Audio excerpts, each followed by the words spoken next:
Atheo Connect YouTube channel.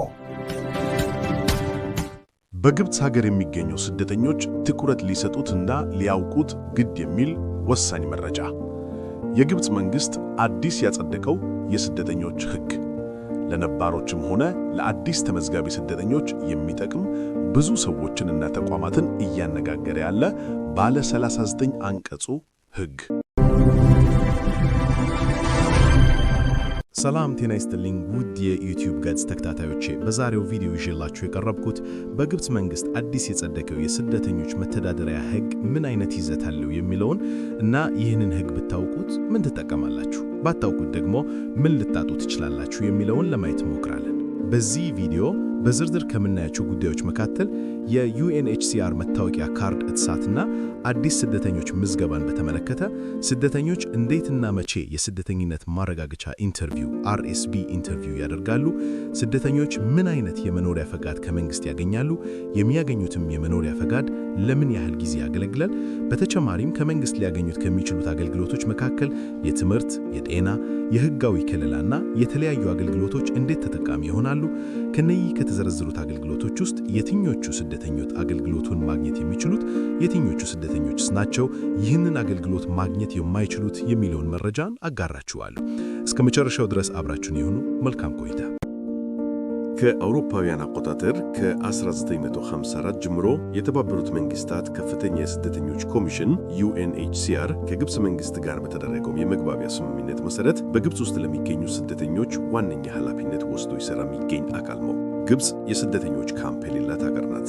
መንግስት ስደተኞች ከተማ ውስጥ ከማህበረሰቡ ጋር በጋራ እንዲኖሩ ይፈቅዳል። በዩኤንኤችሲአር እና በግብጽ መንግስት በተፈረመው የመግባቢያ ሰነድ አማካኝነት የግብጽ መንግስት ለዩኤንኤችሲአር እነኚህን አገልግሎት በበላይ አካልነት እንዲያስተዳድር ፈቅዶለት ነበር። ከአገልግሎቶቹ መካከል የስደተኞች ምዝገባ፣ ቢጫ ለጥገኝነት ጥያቄዎች እና ሰማያዊ ለስደተኞች መታወቂያ ካርዶችን መስጠት፣ በህግ ደረጃ ማን ስደተኛ ተብሎ መጠራት እንዳለበት የስደተኝነት ሁኔታ ማረጋገጥ፣ በጣም ለችግር ተጋላጭ የሆኑ ስደተኞችን ለይቶ ወደ ሌሎች ሶስተኛ ሀገራት መላክ፣ እንደ አሜሪካ፣ ካናዳ ወይም አውሮፓ የሚሄዱበትን መንገድ ማመቻቸት፣ ከግብረ ሰናይ ድርጅቶች ጋር በመሆን የጤና፣ የትምህርት እና የህግ ድጋፎች የመሳሰሉት አገልግሎቶች ለስደተኞች መስጠት።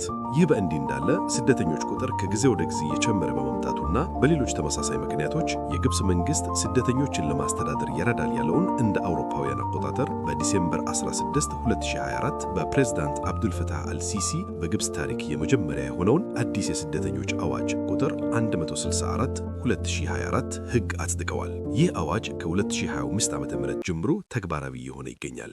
በዚህ ሕግ መንግስት ከዚህ በኋላ ቀደም ሲል ለዩኤንኤችሲአር ሰጥቶት የነበረውን በዋነኝነት የስደተኞች ምዝገባ፣ የመታወቂያ እድሳት እና የስደተኝነት ሁኔታን የመወሰን ማለትም ማን የስደተኝነት መታወቂያ ካርድ ማግኘት ይችላል፣ ማንስ አይችልም የሚለውን በሚያደርገው የስደተኞች ማረጋገጫ ኢንተርቪው አማካኝነት መወሰን የመንግስት ኃላፊነት እንደሚሆን በሕጉ አጽድቋል።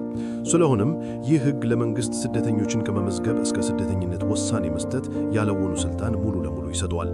ይህ መንግስት አዲስ ያጸደቀው የስደተኞችን ሕግ በቀጥታ የሚመለከተው አዲስ ተመዝጋቢ ስደተኞችንና ተመዝግበው የስደተኝነት ማረጋገጫ ውሳኔ ያላገኙ የጥገኝነት ጥያቄዎችን ነው። ሕጉ የሚመለከተው ቢጫና ነጭ ዩኤንኤችሲአር መታወቂያ ካርድ የያዙትን ይሆናል ማለት ነው። ይህ በእንዲህ እንዳለ ስደተኝነታቸው የተረጋገጠና ሰማያዊ ዩኤንኤችሲአር መታወቂያ ካርድ የያዙ ስደተኞች ጉዳያቸውን የሚከታተልላቸው ዩኤንኤችሲአር ይሆናል ማለት ነው።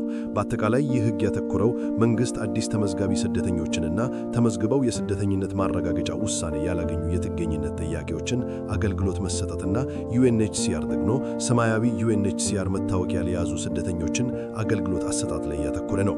የግብጽ መንግስት በ2025 ከዩኤንኤችሲአር ላይ የርክክብ ስራዎችን የጀመረ ሲሆን ነገር ግን እስካሁን አገልግሎቱን መስጠት ያልጀመረ ሲሆን ሁሉም አገልግሎቶች እንደ ቀድሞ በዩኤንኤችሲአር አማካኝነት እየተሰጡ ይገኛል። ይህ በግብጽ መንግስት የወጣው የጥገኝነት ሕግ ምን ይመስላል የሚለውን በዝርዝር ስንመለከት ሕጉ 39 አንቀጾችን የያዘ ሲሆን ሁሉንም በዚህ ቪዲዮ መመልከት ስለማንችል ዋና ዋናና መሰረታዊ የሆኑትን አንቀጾች በመለየት መረጃ እሰጣችኋለሁ። ተጨማሪና ሙሉ መረጃውን ለማወቅ ከፈለጋችሁ በዩኤንኤችሲአር አማካኝነት በእንግሊዝኛ የተዘጋጀውን ሙሉ ሰነድ የያዘ ሊንክ ከዚህ ቪዲዮ ጋር ስለማያይዝላችሁ አንብባችሁ መረዳት ትችላላችሁ። በሕጉ መግቢያ ላይ የተጻፈው የዚህ ሕግ አስፈላጊነት፣ ሕጉ መቼ እንደወጣ፣ ዓላማው ምን እንደሆነ፣ ጥገኝነት ጥያቄዎች የማስተዳደር ኃላፊነት የመንግስት እንደሆነ፣ ይህ ሕግ በግብፅ ፓርላማ ጸድቆ በሀገሪቱ ፕሬዝዳንት ተፈርሞ በጋዜጣ ላይ እንደታተመ በሰፊው ይዘረዘራል። አንቀጽ 1 ላይ የተዘረዘረው ስደተኛ ማን ነው፣ ጥገኝነት ጥያቄስ ማን ነው የሚለው ትርጉም ነው። አንቀጽ 2 እስከ አንቀጽ 6 የተዘረዘረው የስደተኞች ጉዳይ ቋሚ ኮሚቴ እንደሚቋቋም እና ይህ ኮሚቴ ለጠቅላይ ሚኒስትሩ ሪፖርት እንደሚያደርግ ነው። ዋና መስሪያ ቤቱ በካይሮ ከተማ እንደሚሆን፣ ኮሚቴው የስደተኞችን ቁጥር የሚመለከት ስታቲስቲክስ መረጃን ጨምሮ በስደተኞች ጉዳይ ላይ የሚመለከተው አካል እንደሆነ፣ በውስጡም የተለያየ የሥራ ድርሻ ያላቸው ከውጭ ጉዳይ፣ የፍትሕ ሚኒስትር፣ የውስጥ ጉዳይ እና የፋይናንስ ሚኒስቴር ተወካዮችን ያቀፈ አባላት እንዳሉት ይጠቅሳል። አንቀጽ 7 የጥገኝነት ጥያቄው የጥገኝነት ማመልከቻውን አግባብ ላለው ለተቋቋመው ኮሚቴ የምዝገባ ጥያቄን ማቅረብ አለባቸው። ጥገኝነት ጥያቄው ወደ ግብፅ አገር በሕጋዊ መንገድ ከገባ ኮሚቴው ማመልከቻው ከቀረበበት ቀን ጀምሮ በ6 ወር ውስጥ የማመልከቻውን ሁኔታ ይወስናል። ማለትም የምዝገባና የስደተኝነት ማረጋገጫ ኢንተርቪው በዚህ 6 ወር ውስጥ አድርጎ ውሳኔ ያገኛል ማለት ነው። ሆኖም ግን ጥገኝነት ጠያቂው ወደ ግብፅ አገር በሕገወጥ መንገድ ከገባ የማመልከቻውን ሁኔታ የሚወሰንበት ጊዜ ከቀረበበት ቀን ጀምሮ በ1 ዓመት ጊዜ ውስጥ ይሆናል። ለአካል ጉዳተኞች፣ በአረጋውያን፣ በነፍሰ ጡር ሴቶች፣ ከ18 ዓመት በታች የሆኑ እናትና አባታቸው አብረዋቸው የሌሉ ልጆች፣ በሕገወጥ የሰዎች ዝውውር፣ በስቃይ ወይም በጾታዊ ጥቃት ሰለባዎች የሚያቀርቡትን የጥገኝነት ማመልከቻዎች በጥናትና በምርመራ ቅድሚያ ሊሰጣቸው ይችላል። ጥገኝነት ጠያቂው ያቀረበው ማመልከቻ የስደተኛ መስፈርት ካላሟላ በመንግሥት ውድቅ ይደረጋል። ይህም ጥገኝነት ጠያቂ በማመልከቻው ላይ ይግባኝ ጠይቆ ይግባኙም ተቀባይነት ካላገኘ በመንግሥት የመጨረሻ ውሳኔ ተሰጥቶት ከሀገር እንዲወጣ እንዲባረር ይደረጋል። አንቀጽ 8 ጥገኝነት ጠያቂው በሚከተሉት ጉዳዮች ምክንያት የስደተኛነት ዕውቅና ማግኘት አይችልም። 1. በሰላም በሰብአዊነት ላይ ወንጀል ፈጽሟል ተብሎ ከታመነ። 2. ወደ ግብፅ ከመግባቱ በፊት ከባድ ወንጀል ከፈጸመ። 3. ከተባበሩት መንግሥታት ዓላማዎችና መርሆዎች ጋር የሚቃረኑ ድርጊቶችን ከፈጸመ። 4. በ2015 የሽብርተኝነት አካላትና የሽብርተኝነትን ደንብ በተመለከተ በወጣው ሕግ ቁጥር 8 ድንጋጌዎች መሠረት በግብፅ አረብ ሪፐብሊክ ውስጥ ባሉ የሽብርተኝነት አካላት ዝርዝር ውስጥ ከተዘረዘረ። 5. ብሔራዊ ደህንነትን ወይም የሕዝብን ሥርዓት የሚጎዱ ማንኛውንም ድርጊቶች ከፈጸመ። አንቀጽ 12 አንድ ስደተኛ የስደተኞች ጉዳይ ቋሚ ኮሚቴ ካጸደቀው በኋላ በሚኒስቴሩ የተሰጠ የጉዞ ሰነድ የማግኘት መብት አለው። ይህም ማለት ሕጋዊ የሆነ የጥገኝነት መታወቂያ ያለው ግለሰብ ወደ ሌላ ሀገር በግሉ መሄድ ቢፈልግ ለተቋቋመው ኮሚቴ ጥያቄ አቅርቦ ኮሚቴው ካጸደቀለት የጉዞ ሰነድ በማግኘት ወደ ፈለገበት ሀገር መሄድ ይችላል ማለት ነው። አንቀጽ 14 ስደተኞች የሃይማኖት እምነት ነጻነት አለው። የአብርሃም ሃይማኖቶችም የአምልኮ ሥርዓቶቻቸውን በተለዩ የአምልኮ ቦታዎች የመተግበር መብት አላቸው። የአብርሃም ሃይማኖቶች የሚለው ቃል በአይሁድ እምነት፣ በክርስትናና በእስልምና መካከል የሚጋሩትን ክፍሎች የሚያጠቃልል የጋራ ሃይማኖታዊ መግለጫ ነው። አንቀጽ 16 ስደተኞች የሚንቀሳቀሱና የማይንቀሳቀሱ ንብረቶች በተመለከተ ልክ እንደ ውጭ ዜጎች እኩል መብት ይኖራቸዋል። ይህም ዋናና ተያያዥ መብቶችን ጨምሮ እንዲሁም በአእምሮዊ ንብረት ላይ ተመሳሳይ መብቶች አላቸው። ስደተኞች ንብረቶቻቸውን ከዜግነት ሀገራቸው ወደ ግብፅ ለመኖሪያነት ማዛወር መብት አላቸው።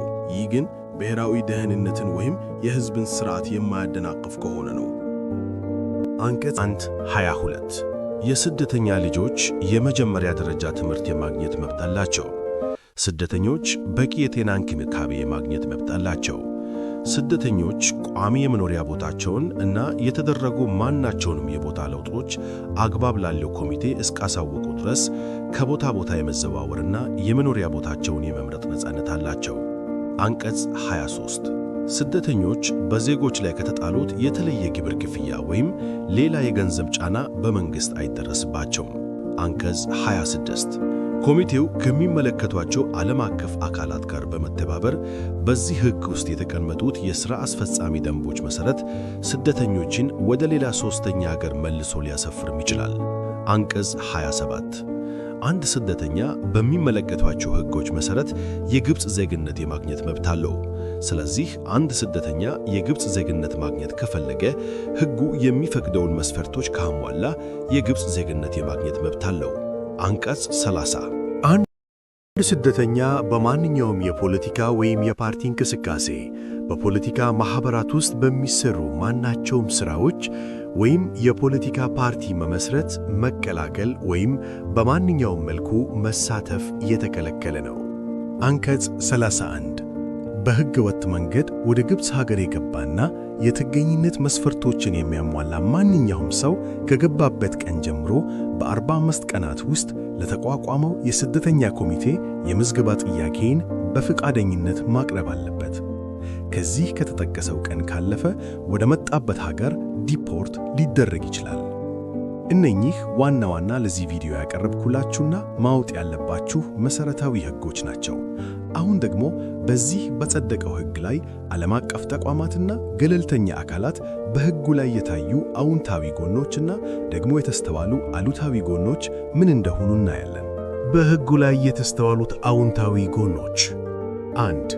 ይህ ሕግ በግብፅ ውስጥ ለመጀመሪያ ጊዜ የተዘጋጀ የጥገኝነት ሕግ ሲሆን የስደተኞችን ሁኔታ በግልጽ መንገድ ይረዳል ተብሎ የሚታመን የሕጋዊ መሠረት ይፈጥራል።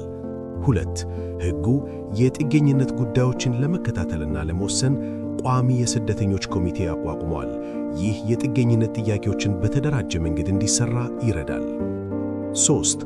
ሕጉ የጥገኝነት ጥያቄዎች በተወሰነ ጊዜ ውስጥ እንዲወሰኑ ይጠይቃል። 1. በሕጋዊ መንገድ የገቡ በ6 ወር፣ 2. በሕገ ወጥ መንገድ የገቡ በ1 ዓመት። ይህ ለጥገኝነት ተፈላጊዎች ግልጽናና ተስፋ ይፈጥራል። 4. ሕጉ የተፈቀደላቸውን ስደተኞች የሚከተሉትን መብቶች ይሰጣል። 1. ትምህርት መማር፣ 2. ጤና አገልግሎት መቀበል፣ 3. መስራትና ንግድ መጀመር፣ 4. ወደ አገራቸው በግድ እንዳይመለሱ ጥበቃ መስጠት፣ 5. የሃይማኖት ነፃነት፣ 6. ንብረት ማፍራት። በሕጉ ላይ የተስተዋሉት አሉታዊ ጎኖች፣ 1. ግልጽ ያልሆኑ ትርጓሜዎች። ሕጉ የብሔራዊ ደህንነትን መጉዳት፣ የሕዝብ ሥርዓት ወይም ከተባበሩት መንግሥታት ዓላማ ጋር የሚቃረን ድርጊት ያሉ አሻሚ ቃላትን በመጠቀም ጥገኝነትን ለመከልከል ወይም ለመሻር ይጠቅማል። እነዚህ ሰፊ ያልተገለጹ ቃላት አዲስ የተቋቋመው የስደተኞች ጉዳዮች ቋሚ ኮሚቴ በትንንሽ የዳኝነት ቁጥጥር ውሳኔዎችን እንዲያደርግ ያስችላሉ። 2. የጥገኝነት ፈላጊዎችን ከመሠረታዊ መብቶች ማግለል። ሕጉ እንደ ትምህርት፣ የጤና እና የመኖሪያ ቤት መብቶችን የፈቀደው ዕውቅና ላላቸው ብቻ ነው። ማለትም ሰማያዊ ካርድ ላላቸው ስደተኞች ብቻ ነው። ነገር ግን ማምለከቻቸው አሁንም በግምገማ ላይ ያሉ የጥገኝነት ፈላጊዎች ጊዜያዊ ጥበቃ አያደርግም። ይህም ለብዙ ችግሮችና ከአገር ለመባረር ተጋላጭ ያደርጋቸዋል። 3. ሕጉ ከቀድሞ የዩኤንኤችሲአር አሰራር ወደ አዲሱ ብሔራዊ የመንግሥት ሥርዓት ለመሸጋገር ግልጽ የሆኑ የሽግግር እርምጃዎችን አልተቀመጠም። ይህም ባለመሆኑ ከ1 ሚሊዮን በላይ ለሚጠጉት የተመዘገቡ ስደተኞችና ጥገኝነት ፈላጊዎች አለመረጋጋትና ግራ መጋባትን ፈጥረዋል። በዚህ በወጣው የመንግሥት ሕግ መሠረት ተመዝግበው የስደተኝነት ወይም የጥገኝነት ማረጋገጫ ያላቸው ሰዎች ከዚህ በኋላ የመኖሪያ ፈቃድ ሳያሰሩ መንግሥት በሰጣቸው መታወቂያ ብቻ መኖርና መንቀሳቀስ ይችላሉ ወይስ አሁን ባለው አሰራር መሠረት የመኖሪያ ፈቃድ እያሰሩ መኖር ይችላሉ የሚለውን አሰራር ይህ ሕግ ግልጽ አላደረገውም። በሕገወጥ መንገድ የገቡ ሰዎች በአጭር ጊዜ ማለትም በ45 ቀን ውስጥ ካላመለከቱ መብታቸውን ሊያጡ ይችላሉ። ይህ ለሕፃናት፣ ለሴቶችና ለተጎዱ ሰዎች ሕጉ ልዩ ሁኔታ አላካተተም። በአጠቃላይ አዲሱ የግብፅ የጥገኝነት ሕግ ሕጋዊ መሠረት ቢፈጥርም እንደ ብዙ ባለሙያዎችና የሰብአዊ መብት ድርጅቶች ግምገማ ለጥገኝነት ፈላጊዎች አንዳንድ ችግሮችን ሊፈጥር የሚችል ክፍተቶች አሉት። በአሁኑ ሰዓት በግብፅ ሀገር የምንመለከተው ከፍተኛ የሆነ የስደተኞች እስር የዚህ ሕግ ውጤት ነው። በዚህ በወጣው ሕግ ላይ የግብፅ መንግሥት ስደተኞችን የማሰር፣ የታሰሩትን አጣርቶ የመፍታት እንዲሁም ወደ መጡበት ሀገር የመላክ ዲፖርት የማድረግ ሥልጣን እንዳለው ይጠቀሳል። ስለሆነም በተቻላችሁ አቅም ከቦታ ቦታ በምትዘዋወሩበት ወቅት ሕጋዊ የሆነ የዩኤንኤችሲአር መታወቂያችሁን እንዲሁም የመኖሪያ ፈቃዳችሁን መያዛችሁን እንዳትረሱ። በሌላ ቪዲዮ በዚህ እስር ዙሪያ የሚመለከት ቪዲዮ ይዤላችሁ ቀርባለሁ። ይህ ቪዲዮ መረጃ ለማካፈልና ለትምህርት ዓላማ ብቻ የተዘጋጀ ነው። የሕግ ምክር አይሰጥም። የስደተኞች ሕጎችና ፖሊሲዎች ሊለወጡ ስለሚችሉ መረጃውን ሁልጊዜ ከትክክለኛ የመረጃ ምንጮች መሆናቸውን ያረጋግጡ። ጥያቄ ወይም አስተያየት ካላችሁ እባክሁን በኮሜንት ይጻፉልን። በቀጣይ የግብፅ መንግሥት ያጸደቀውን አዲስ የሥራ ሕግ ምን እንደሚመስል ይዤላችሁ ቀርባለሁ። እንዳቀርብላችሁ የምትፈልጉት መረጃ ካለ ኮሜንት ላይ ጻፉልን። ተአማኒነት ያለው መረጃ እንዲደርሳችሁ እባክሁን ላይክ፣ ሰብስክራይብ አድርጉ እና ለሌሎች አጋሩት። ስለተመለከታችሁ እናመሰግናለን።